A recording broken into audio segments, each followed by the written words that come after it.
Okay, so today's lesson in whole numbers is called Properties of Whole Numbers.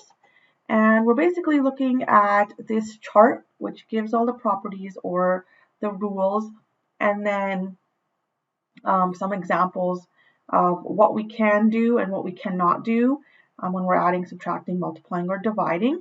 So the first one is called the commutative property. So if we look at addition, okay, so when we're looking at the first property, commutative property, Commutative property. okay, so when we look at addition, we can see here, if you're adding 12 plus 2, it's the same thing as 2 plus 12. So we can say that 12 plus 2 is equal to 2 plus 12. But when we're subtracting, that doesn't work. 9 minus 5 is not the same thing as 5 minus 9. 9 minus 5 is 4. 5 minus 9 would be negative 4. So see that the equal sign has been crossed out. That means it does not work for subtraction. For multiplication, 5 times 9 is 45. That is equal to 9 times 5, which is also 45. So it does work for multiplication, and it does not work for division. All right, 20 divided by 5 is not the same thing as 5 divided by 20. All right, so it does not work for subtraction or division. The next one is called associative property. So here you'll notice there's brackets. So here we have in brackets 8 plus 5, and then we have plus 3.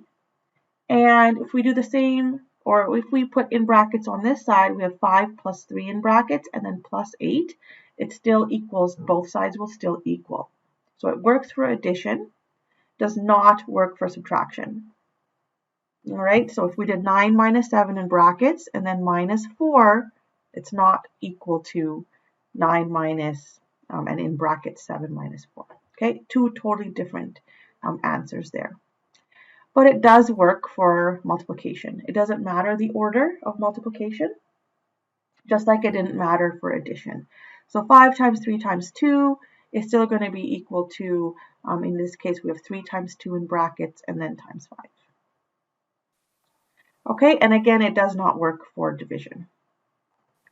Okay, so the next property of whole numbers is called the identity element. And in addition, we're looking at a 0. It's called the identity element. So if we did 0 plus 13, we end up with 13. Here, if we did 7 minus 0, you still end up with 7. So in both cases, 0 is the identity element. Here, we're looking at multiplying by 1 and dividing by 1. So if you multiply, for example, 19 times 1, it's still 19. 25 divided by 1, it's 25. All right, next we're looking at division by 0. So division is not addition, subtraction, or multiplication. So here, you've probably heard this before, but any number divided by 0, it's impossible or undefined. All right, so we can't divide by 0. And lastly is the 0 property. So we only use that in multiplication.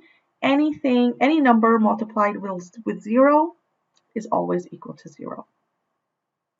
All right, so those are the 5 properties of whole numbers that we learn in grade 7 and 8. And then we add some more once you get to grade 9. Okay, so let's take a look at some examples here. So for this first question, we would say it's just asking name the property. So in this first question, we would say it is the associative property. And if you need to, you can always just go back to the chart. The chart does make it look a little bit complicated, but it's just the examples. All right, so associative property for that first example. All right, next one, we also have brackets and it's multiplication. So that would also be associative property. So I'm just going to write associative for that one again. All right, next we have 0 plus 8 is equal to 8. So which property is that? Okay, so that would be identity element. So addition here, where 0 is the identity element. So I'm just going to put IE representing identity element.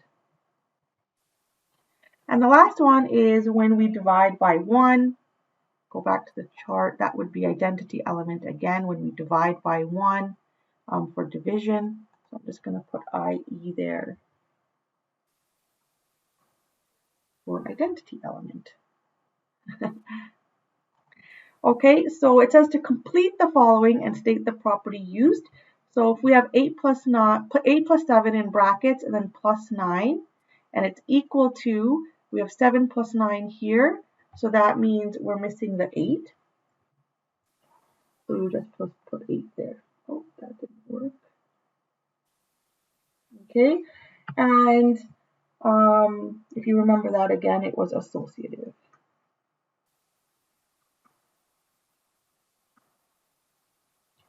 All right, so here 21 plus 17 is equal to, it's equal to 17 plus 21 because we can do that for addition. And that property was called commutative.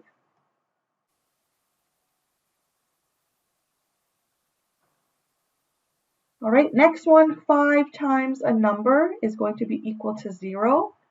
So what would that number be? 5 times a number to give us 0. Yes, it has to be 0. All right, so that was the 0 property.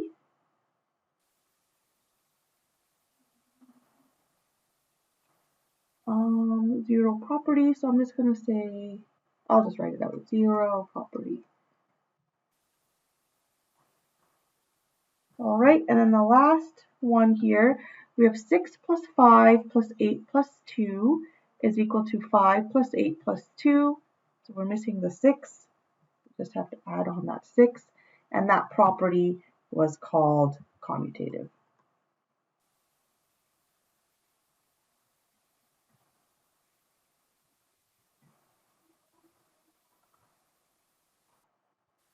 All right, so in this case, 9 times 2 times 4, and then we have 9 times 2 in brackets times 4.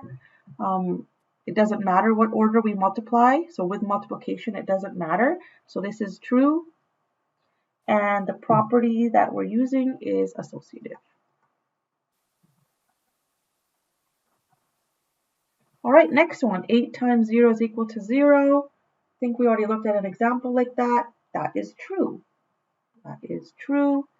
And it's the 0 property.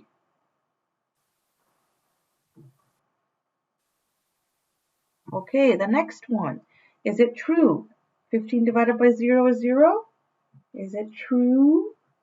It's not true. That's correct. It's false.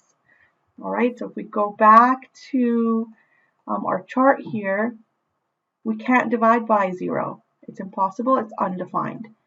All right, so I'm just going to say it's false because it's undefined. And that property that we used is called the division by 0 property. So division by 0.